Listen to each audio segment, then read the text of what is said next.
que vocês estão achando do passeio? Tá gostando, Rebeca? E você, Nê? O que você tem a dizer? Tá gostando? Eu não tô gostando muito. E você, Carol, tá gostando? E você, Lu? Tá gostando, Bárbara? Meu pai ou minha mãe? Nossa, Deus. E você, Giovana, tá gostando? Samara, o que você tem a dizer? Eu não estou gostando, eu tô amando. E você, Gu? Só come, vai. Nem fala nada.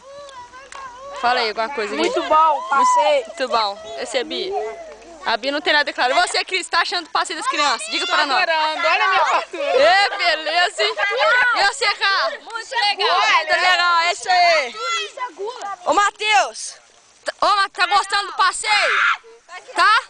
Tá, Gui? Muito legal. Ô, João, tá gostando do passeio? Gostou, João?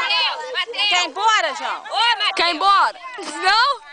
E você, Matheus? Matheus, você quer ir embora? Quer ir embora? Seu carrinho tá lá dentro. Matheus? Vem cá, filho. Atenção, o que eu vou falar?